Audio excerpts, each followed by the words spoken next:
പിതാവിൻ്റെയും പുത്രൻ്റെയും പരിശുദ്ധാത്മാവിൻ്റെയും നാമത്തിൽ ആമേൻ. കർത്താവേ, നിന്റെ ഉന്നതമായ നാമത്തിന് സ്തോത്രം ചെയ്യും. കർത്താവേ, നിന്റെ വിശുദ്ധ പൗരോഹിത്യത്തെ മഹത്വപ്പെടുത്തണമേ. കർത്താവേ, സഭയിലുള്ള സാന്നിധ്യം പ്രകടമാക്കണമേ. 40 വർഷം ഞാൻ അർപ്പിച്ച കൃപാന്റെ യുഗതിയാൽ കൃപാസ്ഥാനത്താറെ ജീവനോടെ പ്രത്യക്ഷപ്പെട്ട മാതാവിൻ്റെ മാധ്യസ്ഥ ഇന്ന് അങ്ങയുടെ മക്കളെ പ്രാർത്ഥന കൂടുന്ന എല്ലാ മക്കൾക്കും വേണ്ടി പ്രാർത്ഥിക്കുകയാണ്. കർത്താവെ, മനസ്സ് വേദനിക്കുന്ന എല്ലാ വിഷയങ്ങളും, അവരുടെ മനസ്സ് വേദനിപ്പിക്കുന്ന എല്ലാ വ്യക്തികളും ഇപ്പോഴും ഈശോയുടെ നാമം നിർവീര്യമാകട്ടെ. കർത്താവെ, മനസ്സ് വിഷമിപ്പിക്കുന്ന സാഹചര്യങ്ങൾ, ചെയ്തെടുക്കേണ്ട ഉത്തരവാദിത്തങ്ങൾ, മറ്റുള്ളവർ നമ്മളെ പഴി പറയാൻ സാധ്യതയുള്ള എല്ലാ വിഷയത്തിൻ്റെ മേലും കർത്താവിൻ്റെ കരുണ ചൊരിയുകയും നിങ്ങളെ കർത്താവ് ഇന്ന് നിലനിർത്തി തരികയും ചെയ്യട്ടെ. നിങ്ങൾ പോകുന്ന വഴികൾ, കണ്ടുമുട്ടുന്ന വ്യക്തികൾ, ചെയ്യുന്ന കാര്യങ്ങൾ, യാത്ര ചെയ്യുന്ന വാഹനങ്ങൾ, ഒപ്പിടുന്ന പേപ്പറുകൾ, കൈമാറുന്ന രേഖകൾ, കഴിക്കുന്ന മരുന്ന് എല്ലാം മാതാവിൻ്റെ മധ്യസ്ഥതയിലെ യേശുനാമത്തിൽ അനുഗ്രഹിക്കപ്പെടുകയും നീ ദൈവത്തെ അനുഭവിക്കാൻ ഇന്ന് നിന്നെ സഹായിക്കുകയും ചെയ്യട്ടെ. നിത്യം പിതാവും പുത്രനും പരിശുദ്ധാത്മാശ്രേഷ്ഠ നീക്കുവാണ്. അമ്മേ പരിശുദ്ധ അമ്മേ, അമ്മേ പരിശുദ്ധ ദൈവമാതാവേ, കൃപാസനത്തിലൂടെ ഞങ്ങൾക്കും ഞങ്ങളുടെ ദേശത്തിനും അമ്മ മധ്യസ്ഥം തേടി തന്ന എല്ലാ അനുഗ്രഹങ്ങൾക്കും കൃപകൾക്കും ഞങ്ങളിപ്പോൾ ഹൃദയം നിറഞ്ഞ നന്ദി പറയുന്നു.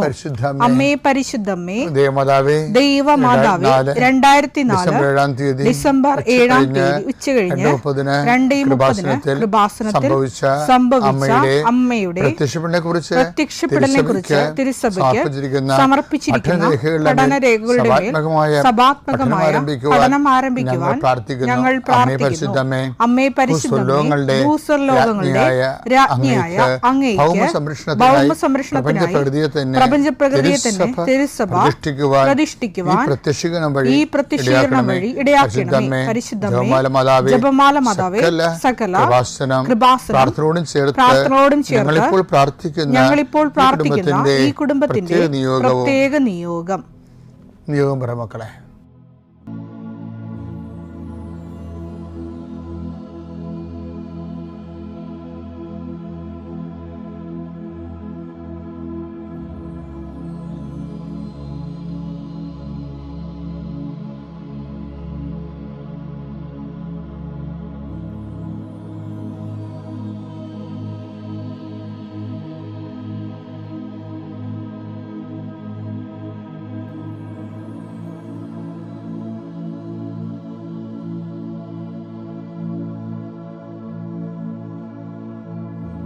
അമ്മയുടെ പ്രത്യക്ഷീകരണത്തിന്റെ ഈ അനുഗ്രഹവേളയിൽ ഞങ്ങൾക്ക് സാധിച്ചു തരുവാൻ കനിയണമേ.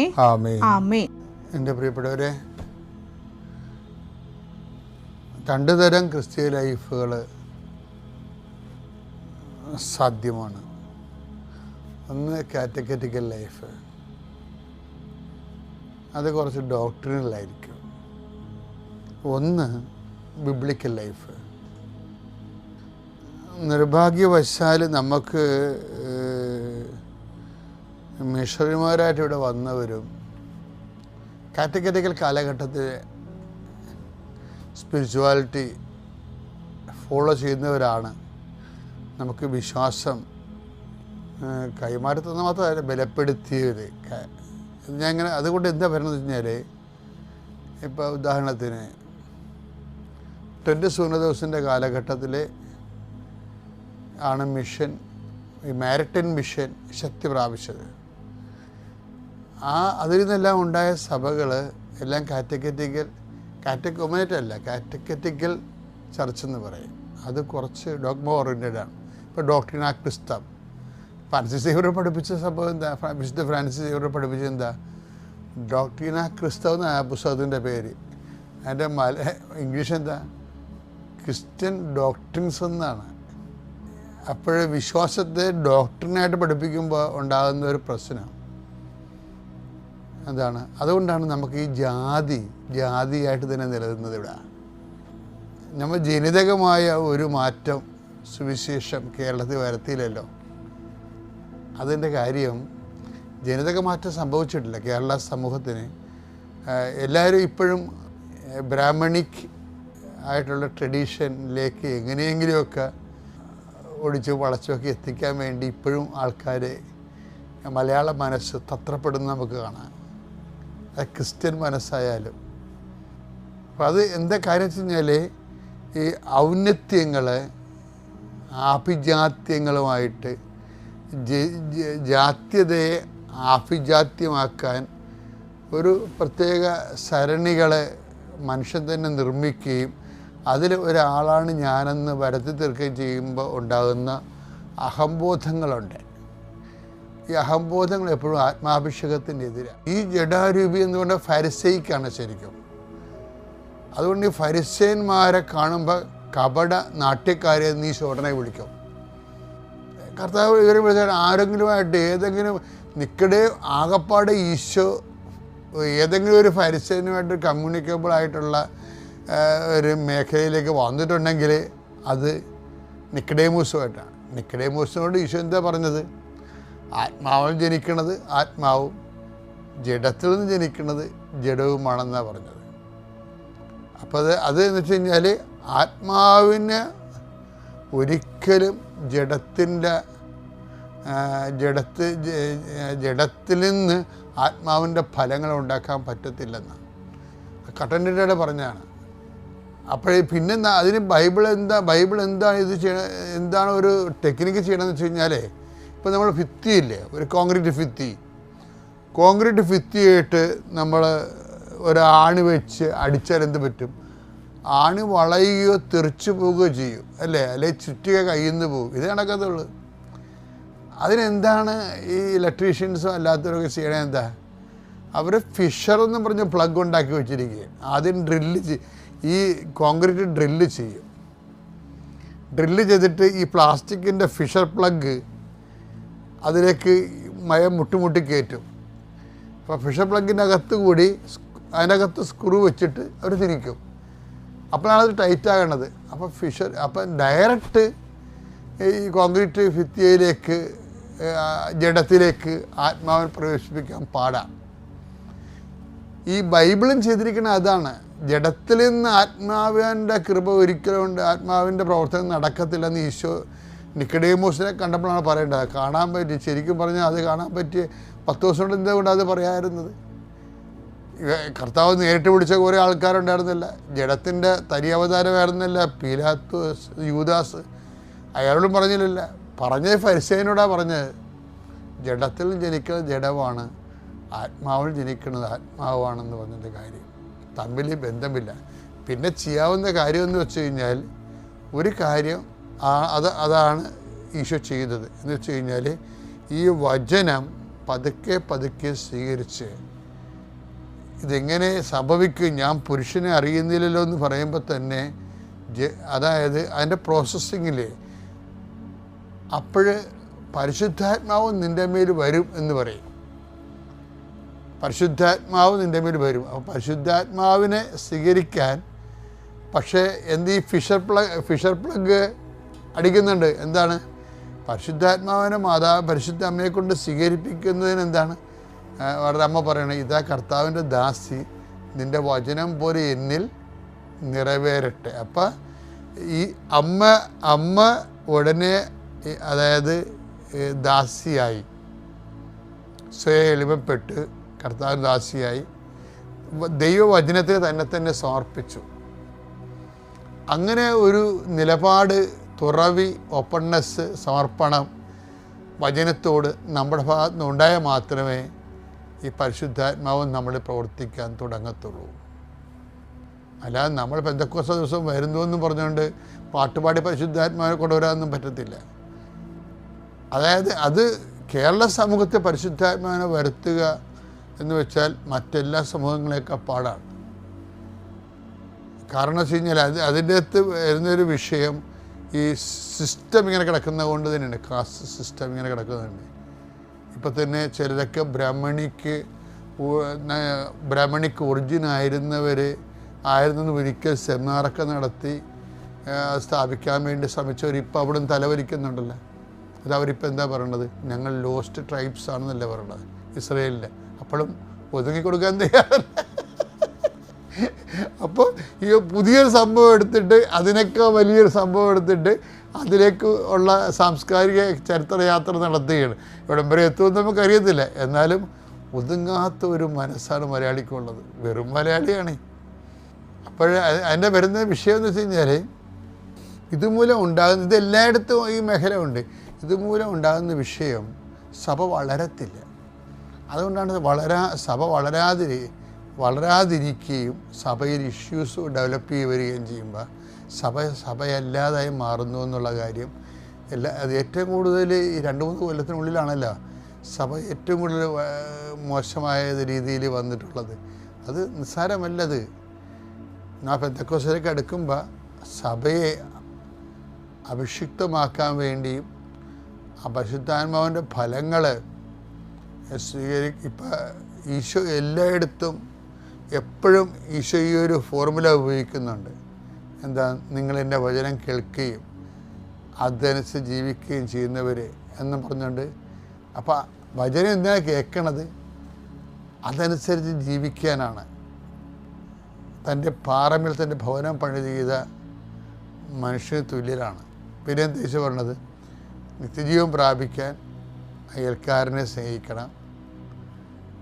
സമരക്കാരൻ്റെ മാതൃക കാണിച്ചിട്ട് പറഞ്ഞു, നീയും പോയി അതുപോലെ ചെയ്യുക എന്ന് പറഞ്ഞു. അപ്പോൾ ഈ വചനം ചെയ്യാതെ എളിമപ്പെട്ട് വചനം എളിമപ്പെട്ട് ടെക്നിക്കലായിട്ട് ചെയ്യാൻ നമ്മൾ ഒത്തിരി ചെയ്ത്തുകൾ വരണത് ടെക്നിക്കലായിട്ടാണ് വരണത്. ഇപ്പം കാല് കഴുകണില്ല, അതിൻ്റെ അകത്ത് ഒരു ടെക്നിക്കലായിട്ടാണ് കാല് കഴുകണത്. ശരിക്കും പറഞ്ഞാൽ ആ കാല് കഴുകുന്ന മനോഭാവമല്ല സ്വീകരിക്കേണ്ടത്. കാല് കഴുകണ കൾട്ടാണ് നമ്മൾ ചെയ്യണത്. കാല് കഴുകണ മനോഭാവം ഉണ്ട്, അത് വേറെയാണ് ശരിക്കും പറഞ്ഞാൽ. അതന്നെ സെൻറ്റ് പോൾ പറഞ്ഞത്, യേശുക്രിസ്തുവിൻ്റെ മനോഭാവം നിങ്ങൾക്കുണ്ടാവട്ടെ. അപ്പോൾ ഈ വചനം ആത്മാവ് ഫലം പുറപ്പെടുവിക്കും. ജഡത്തിൽ ഫലം പുറപ്പെടുവിക്കണമെങ്കിൽ ആത്മാവിൽ നിന്ന് ജഡം ഡെവലപ്പ് ചെയ്ത് വചനം മാംസമായ യേശുക്രിസ്തുവാണ്. അപ്പോൾ യേശുക്രിസ്തു വചനം മാംസമായത് എന്ത് ബേസിലാണ്? അതൊരു മനോഭാവമാണ്. ആ മനോഭാവം അതാണ് യേശുക്രിസ്തുവിൻ്റെ മനോഭാവം എന്ന് പറഞ്ഞത്. ഫിലിപ്പിയർ 2:5 യേശുക്രിസ്തുവിനുണ്ടായിരുന്ന ഈ മനോഭാവം നിങ്ങളിലും ഉണ്ടാകട്ടെ. എന്താണ്? അവൻ പ്രകൃതിയ ദൈവമായിരുന്നു.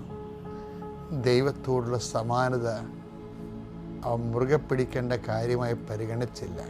ഈ സമാനതയാണല്ല പ്രശ്നം. സമാനത മുറുകെ പിടിക്കേണ്ട കാര്യമായി പരിഗണിക്കാതെ വരുമ്പോഴാണ് നമുക്കവൻ തന്നെ താഴ്ത്തി മരണത്തോളും കുരിശുമരണത്തോളും.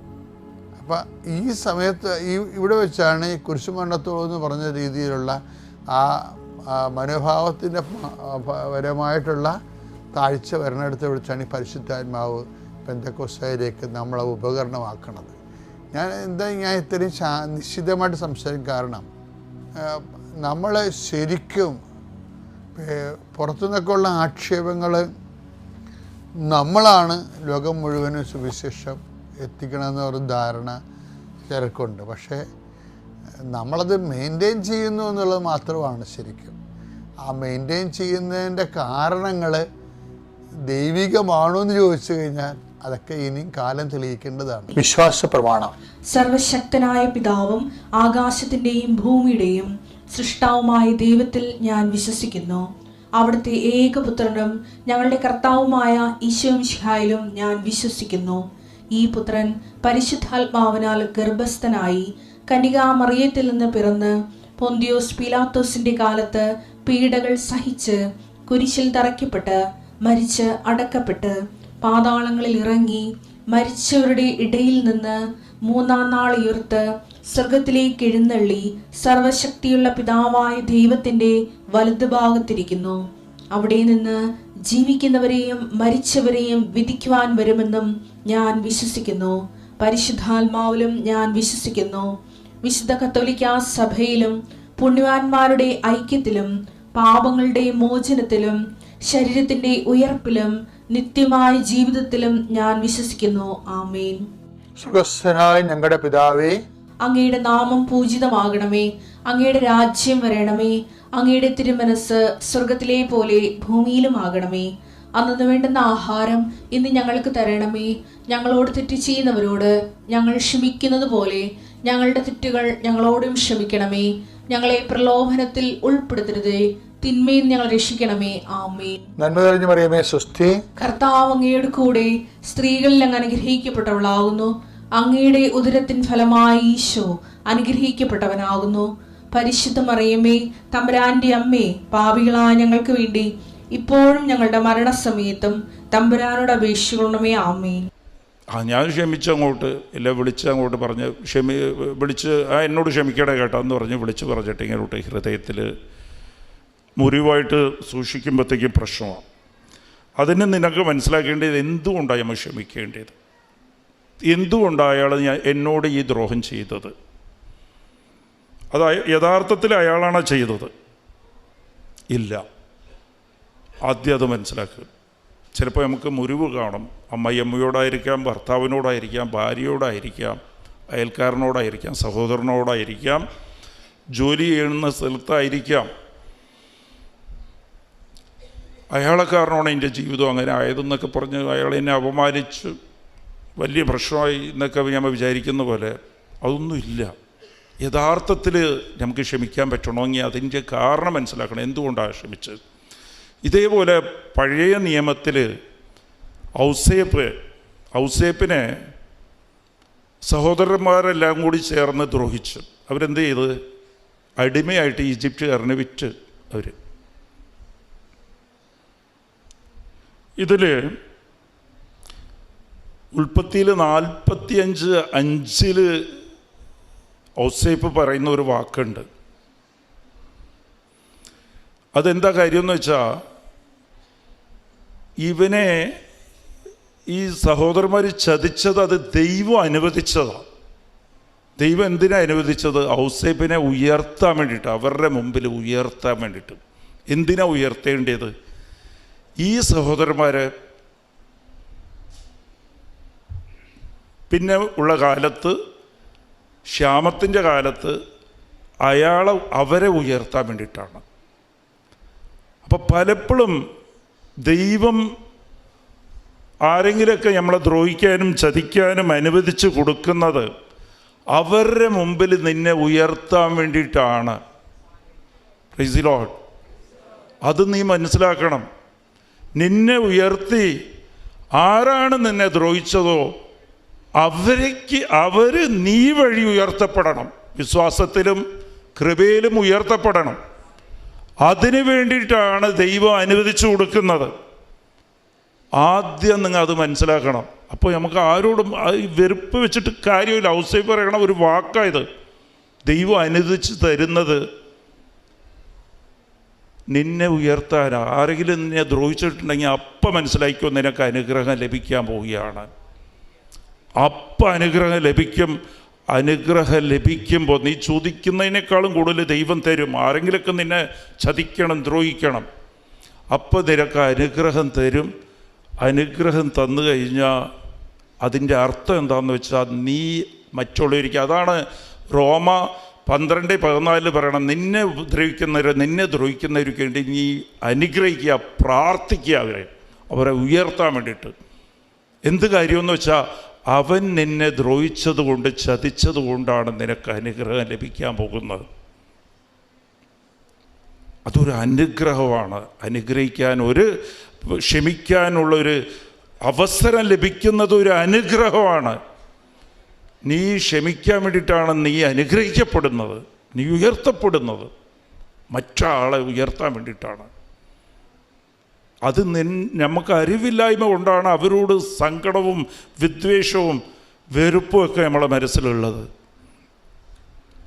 അപ്പോൾ ഇതിൽ ശ്രദ്ധിക്കേണ്ടത്, ആദ്യം നമ്മൾ ക്ഷമിക്കപ്പെടണം, നമ്മൾ അനുഗ്രഹിക്കപ്പെടണം. ആദ്യം നമ്മളെ കയ്യിൽ 10 ലക്ഷം കിട്ടിയാലേ നമ്മൾ മറ്റുള്ളവർക്ക് കൊടുക്കാൻ പറ്റുമോ? മറ്റുള്ളവരെ ക്ഷമിക്കാൻ പറ്റുമോ? അതിന് എങ്ങനെയാണ് ഈ പാപത്തിൻ്റെ നിലയെന്ന് പറഞ്ഞത് ദൈവത്തിലിരുന്ന് അകന്ന് നിൽക്കുന്ന നിലയാണ്. പാപം എന്താണ്? ദൈവത്തിലിരുന്ന് അകന്ന് നിൽക്കുന്ന നില.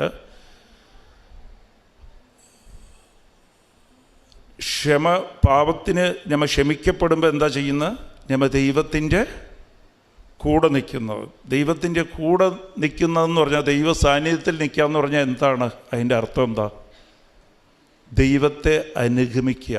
ദൈവം അങ്ങനെയാണ് എപ്പോഴും പറയണത്. എൻ്റെ കൂടെ നിൽക്കുക എന്ന് പറഞ്ഞാൽ എന്നെ അനുഗമിക്കുക. അതാണ് എപ്പോഴും ദൈവം പറയുന്നത്. ദൈവത്തെ അനുഗമിക്കുക. അപ്പോൾ ദൈവത്തിൻ്റെ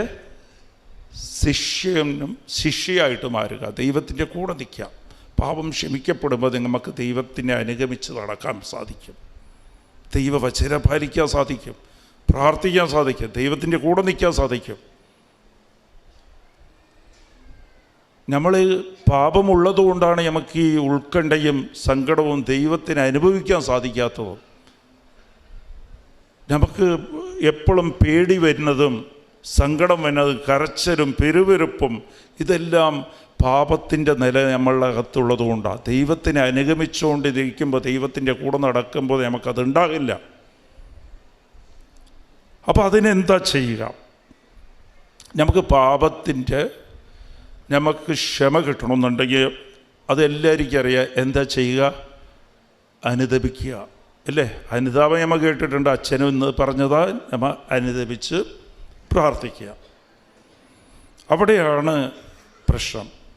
അനുദപിക്കുമ്പോഴത്തേക്കും നമുക്ക് ദൈവത്തെ അനുഗമിക്കാൻ സാധിക്കും. അപ്പം നമ്മൾ അനുദപിക്കേണ്ടത് എങ്ങനെയാണ് അനുദപിക്കേണ്ടത്? ലൂക്ക 14:33 പറയുന്നത്, നീ എന്നെ അനുഗമിക്കണമെങ്കിൽ നിനക്കുള്ളതെല്ലാം ഉപേക്ഷിച്ചിട്ട് എന്നെ അനുഗമിക്കുക എന്നാണ് ഈശോ പറയണം. നിനക്കുള്ളതെല്ലാം ഉപേക്ഷിച്ചിട്ടാണ് അനുഗമിക്കേണ്ടത്. എന്ന് വെച്ചാൽ അനുഗമിക്കുക എന്ന് പറഞ്ഞാൽ എന്താ?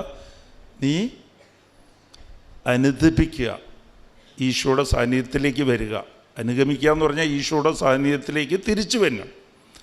അപ്പം നിനക്കുള്ളതെല്ലാം ഉപേക്ഷിച്ചിട്ട് വേണം എൻ്റെ പുറകിൽ വരാൻ. ഉപേക്ഷ എന്താണ്? പാവത്തിനോടുള്ള ഒരു അടിമത്വം എന്ന് വെച്ചാൽ അതിനോടുള്ള ഒരു സ്വാദ്, രുചി, സ്നേഹം. നമുക്കെല്ലാം പ്രശ്നം എന്താണെന്ന് വെച്ചാൽ അനുദപിക്കുമ്പോഴും പിന്നെ ചെയ്തോളാം എന്നുള്ളത് കിടപ്പുണ്ട് മനസ്സിൽ. അതെന്തിനാണ് വിടേണ്ടത്? അതിങ്ങനെ പിന്നെയും അത് തന്നെ ചെയ്യും. അതിലൊന്ന് വിട്ടു പോരാനാണ് ഈശോ പറയണത്. അങ്ങനെ നോക്ക്, നിങ്ങൾ ഒരു കാര്യം ചെയ്യും, ഒരാഴ്ചത്തേക്ക് വിട്ടു നോക്ക്. പിന്നെ അത് നിങ്ങൾക്ക് വലിയ അനുഭവമൊന്നും കിട്ടിയില്ലെങ്കിൽ തിരിച്ചു വേണമെങ്കിൽ ചെയ്തു. ഒരാഴ്ചയ്ക്ക് നോക്ക്, ഞാൻ പറയാം, ചെയ്തു നോക്ക്. പിന്നെ ഇങ്ങനെ പോകില്ല, തിരിച്ചു പോകില്ല. അപ്പം ഇത് നിങ്ങൾ വിട്ടുകൊടുക്കേണ്ടത്, ആദ്യം ഞാൻ അനുദപിക്കുമ്പോൾ ശ്രദ്ധിക്കുക, എൻ്റെ ഹൃദയത്തിൽ ഞാൻ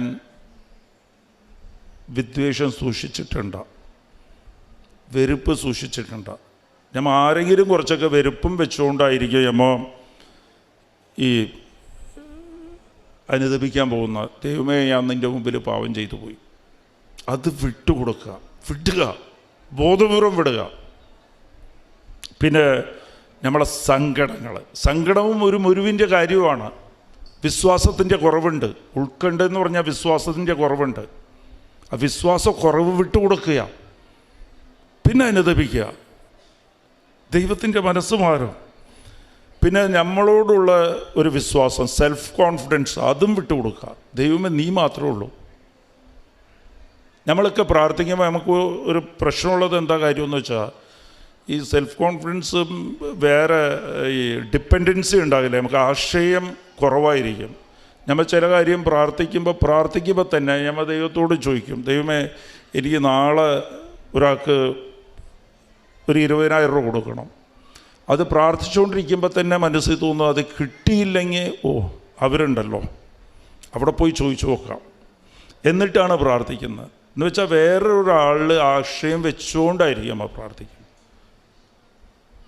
അപ്പോൾ വേറെ ആളെ നിനക്ക് നീ ഒരു ആശ്രയമായിട്ട് ഹൃദയത്തിൽ വെച്ചിരിക്കുക, അതും വിട്ടുകൊടുക്കുക. വിട്ടിട്ട് എല്ലാം ഉപേക്ഷിച്ചിട്ട് എന്നെ അനുഗമിക്കുക എന്നാണ് ഈശോ പറയണം. അപ്പോൾ വിടുക, എല്ലാം വിട്ടുകൊടുത്തിട്ട് നിൻ്റെ ഈഗോ എല്ലാം വിട്ടുകൊടുക്കുക, നിന്നെക്കുറിച്ചുള്ള വിചാരം എല്ലാം വിട്ടുകൊടുത്തിട്ട് ദൈവത്തിൻ്റെ അടുത്ത് വരിക. അത് കാര്യം എന്താണെന്നാ, ഈ മത്തായി ലൂക്ക 5:27 പറയുന്നുണ്ട്. അതിൽ മത്തായിനെ ഈശോ വിളിക്കുന്നുണ്ട്, നീ അനുഗമിക്കാമെന്ന്. അപ്പോൾ അതിൻ്റെ അടിയിൽ നോക്കുമ്പോൾ നമുക്കറിയാൻ പറ്റും, ഈശോയുടെ വിളി അനുഗമിക്കാൻ പറയുമ്പോൾ മത്തായി തനിക്കുള്ളതെല്ലാം വിട്ടിട്ടാണ് ഈശോയുടെ പുറകിൽ പോയത്.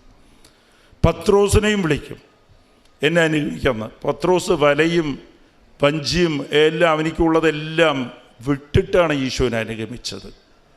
അപ്പോൾ പാപത്തിൻ്റെ നിലയിരുന്ന് തിരിച്ച് ദൈവത്തിലേക്ക് പോകുമ്പോൾ നമുക്കുള്ളതെല്ലാം വിട്ടിട്ട് വേണം അങ്ങോട്ട് പോകാൻ. എന്തെങ്കിലുമൊക്കെ ഇങ്ങ് വിട്ടുകൊടുക്കണം. നമ്മൾ അനുദപിക്കുമ്പോൾ, ഫോർ എക്സാമ്പിൾ, നമുക്കൊന്നും അറിയില്ലെങ്കിൽ, ദൈവമേ ഇന്ന് ഞാൻ ഈ പാപം ചെയ്തു പോയി, എൻ്റെ പാപം ക്ഷമിക്കണേ. ഞാൻ ഇനി ഈ ആവശ്യമില്ലാതെ നിൻ്റെ പ്രാർത്ഥനയില്ലാതെ മൊബൈലിൽ വേറെ ഒന്നും നോക്കില്ല. ഈ പാപത്തിൻ്റെ എന്തെങ്കിലും കാര്യം ഞാൻ മൊബൈലിൽ സ്റ്റോർ ചെയ്ത് വിട്ടിട്ടുണ്ടെങ്കിൽ അത് ഞാൻ ഇന്ന് വിടാൻ പോയി, ഇപ്പം ഞാൻ ഡിലീറ്റ് ചെയ്ത് കളയുകയാണ്. എന്നിട്ട് ഞാൻ ഇന്ന് എൻ്റെ ഭർത്താവിനോട് ഞാൻ ക്ഷമ ചോദിക്കാതിരിക്കുക, കുറേ കാര്യം ഞാൻ ഇന്ന് ക്ഷമ ചോദിക്കാം.